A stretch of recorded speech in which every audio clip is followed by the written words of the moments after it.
Good. So a month ago we were together, more or less, in Quito, Ecuador, and we had a presentation C-SPAN on nuclear disarmament.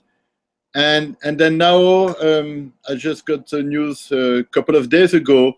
Then the assemblies of the Ecuadorian government just passed a resolution, and then you had everything to do with it. So I wanted to do an interview with you. So the floor is yours. What was the content of the interview, and what is the consequences of this resolution here in Ecuador? So what happened was that through contacts that we have in the Assembly, the National Assembly of Ecuador, Maria Augusta Calle is a friend of Nelsi in Pressenza, and we had a dinner with her. We invited her for a dinner, and we told her about our project and our relationship with ICANN, the International Campaign to Abolish Nuclear Weapons, and talking about what was happening in Ecuador with the summit of the CELAC region, which will take place at the end of January.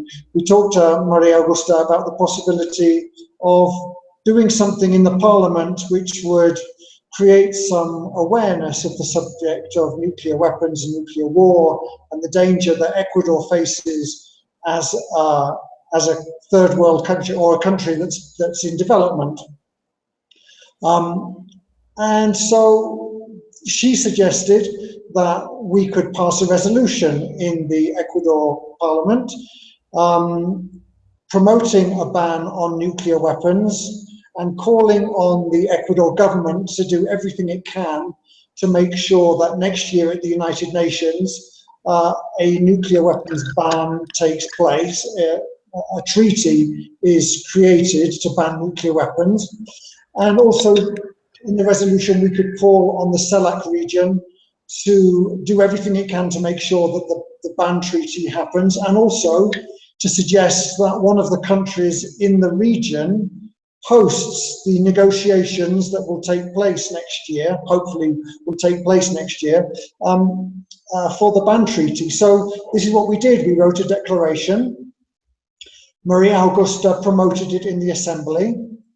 They invited me to go on behalf of the International Campaign to Abolish Nuclear Weapons to present the reasons why there should be a ban treaty.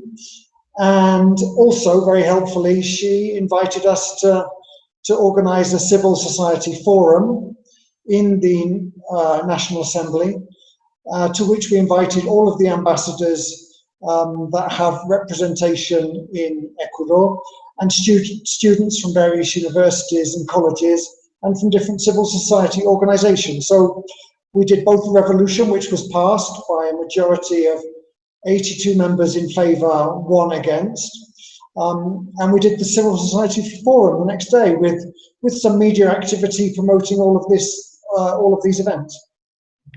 Wow, that was a very important step. And for I know Ecuador is a coordination and of CELAC, and any repercussions there?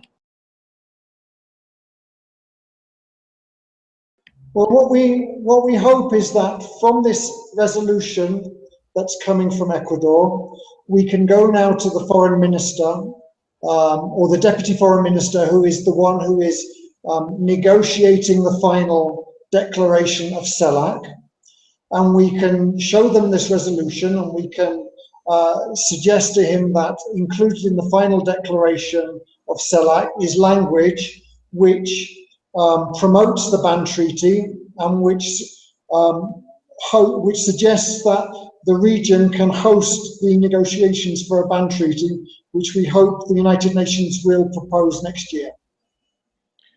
And with ICANN, do you see any repercussion of actions they could step from there? The thing what's great about this from ICANN's point of view is that it creates a lot of what's the word? I say it creates a lot of enthusiasm amongst, especially amongst the ICANN campaigners. You know, when they see that in a country there is a resolution passed which in favour of supporting a ban treaty, it gives lots of campaigners in other countries a lot of enthusiasm, and also it can be reproduced. It shows that such a resolution can be reproduced in other parliaments around the world, which can create pressure and create a lot of strength amongst, you know, now there are 150 countries in the world that want to see nuclear weapons banned. And to all of the campaigners in these countries, and also in countries which have nuclear weapons, it's very good for morale, it's very good for and consciousness too. The consciousness shows a lot of hope. Yeah. Well, if Ecuador can do it, then we can do it in many other countries. Absolutely. And you mentioned to me earlier concerning the UN, and next year it's going to be a big meeting. Yeah, in the General Assembly this year, so in September, October, all of the countries were debating what are the next steps that can be done. One of the resolutions passed was to create a working group, which a working group is a group of nations which want to develop a particular subject. And the subject that they will develop in this working group is the measures that will be needed to eliminate and prohibit nuclear weapons. So we have a non-proliferation treaty, which was a treaty from 1970, which talks about the need for disarmament, the need for non-proliferation, and the right of all countries to develop peaceful uses of nuclear technology. But what's missing is in Article 6 of the Non-Proliferation Treaty, it calls on countries to take the necessary legal steps to ban and eliminate nuclear weapons. And this has never been fulfilled. And this is the whole point of ICANN's purpose, is to make sure that this Article 6 of the treaty is fulfilled. And this working group, which has been established and will work for 15 days next year in Geneva, this working group has been mandated to come up with the measures which will be necessary in order to ban and eliminate nuclear weapons. So we need a treaty, we need an international treaty.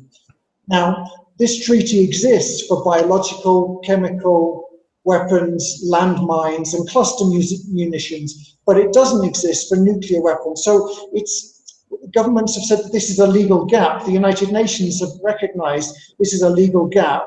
And what we want from this open-ended working group next year is to put together the first documents which relate to a ban treaty, which can then later on be turned into negotiations for a treaty to which all countries are welcome to participate.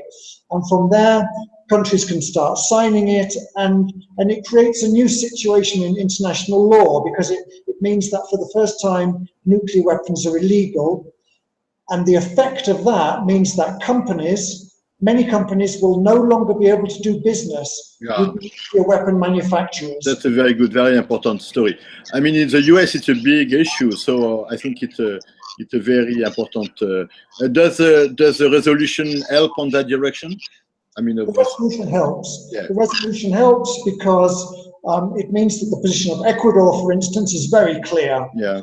When Ecuador is participating in all of these negotiations, they go and say, look, guys, we've got a resolution which is banning these nuclear weapons. So that's the position of the Ecuadorian people. And I think that gives strength to the position of the Ecuador government when they're in their negotiations with other countries. Tony, thank you very much. Any other news you have to share on nuclear anywhere else? Or? In other countries, no, but we are building on this. And next year, in January, we've organized a forum in the Central University of Quito, where we're going to again push this idea, and we want to create a lot of awareness of this subject, so that students, we create a new level of consciousness in students. And what we would like to do, our next plan is to take this to the Ministry of Education and have the subject of nuclear weapons taught in the history lessons of in Ecuador, because the more that we can put it in the consciousness of people all around the world, the more chance we have to be able to ban and eliminate and eventually abolish these terrible weapons. That's the plan. Thank you so much. That was Tony Robinson from Pressenza, live in Quito. Thank you, and I hope to talk to you very soon. Thanks for the opportunity to take part. Big hug. It was a pleasure. Thanks.